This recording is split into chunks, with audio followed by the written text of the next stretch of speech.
Bonjour France Bhattacharya, merci d'être avec nous pour ce numéro du Divan Wilson qui est consacré au livre fondateur dans la vie de nos chercheurs, et c'est vous qui l'inaugurez. Donc de quel ouvrage allez-vous nous parler? Eh bien, je crois que je vais vous parler du livre de Gandhi, Autobiographie, Expérience avec la vérité. Je l'ai lu en anglais, je crois, donc le titre en français est peut-être inexact, à peu de choses près.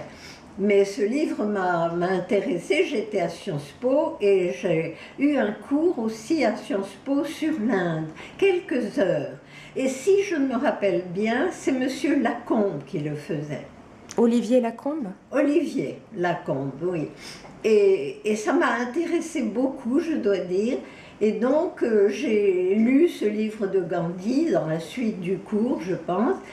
Et j'ai été frappée par ce personnage, cet homme habillé comme un pauvre et errant sur les routes et déclenchant l'enthousiasme de foule absolument incroyable. Et son discours aussi était original. Rarement on a l'occasion de lire un livre d'un homme qui se décrit pareillement, qui parle de ses pulsions, de ses réactions à la vie, de son engagement politique, aussi bien que d'ailleurs son engagement moral. Et je pense que c'est ça qui m'a intéressée. Et donc j'ai consacré mon mémoire de fin d'études à Sciences Po sur, je ne sais plus tellement, c'est tellement vieux, mais enfin le Mahatma Gandhi et la réforme sociale.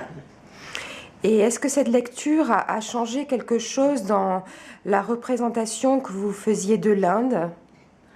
Vous savez, je ne crois pas qu'à l'époque, j'avais une grande représentation de l'Inde. Je n'en connaissais rien, je n'y étais jamais allée. Personne dans ma famille n'y était allé.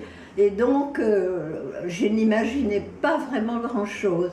Mais d'une part, je suis toujours fascinée par la quête de liberté et d'indépendance dans un pays. Et donc, dans l'Inde, c'était vraiment quelque chose qui s'était passé en 1947. Ça faisait peu d'années avant mon diplôme de Sciences Po, qui était en 1954.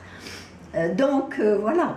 Et puis ensuite, ce qui m'a frappée, c'est les énormes difficultés que l'Inde présente au point de vue de sa société, je dirais, l'inégalité foncière de cette société, ce qui change avec les autres pays inégaux, c'est que pour l'Inde, c'est quelque chose, cette inégalité est dans les textes les plus anciens de sa religion.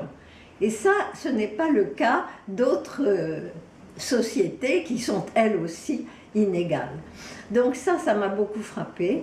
Et puis, je vous dis, cette quête qu'il racontait véritablement toute sa vie dans les moindres détails, et ça m'a beaucoup intéressée. Mais on est loin du Bengale. Alors, un livre bengali qui vous aurait... Oui, je pense que de Gandhi, je suis allée vers Tagore, ce qui est assez normal. Et là, mais je me suis intéressée aux poètes, beaucoup plus qu'aux penseurs ou à l'intellectuel. Et j'ai beaucoup aimé, je crois me rappeler, l'offrande lyrique, la traduction de Gide est très belle. Et lorsque j'étais étudiante dans un couvent avant mon bac, je me rappelle que nous avions des petites images pour mettre dans les missels qui reproduisaient des paroles de l'offrande lyrique.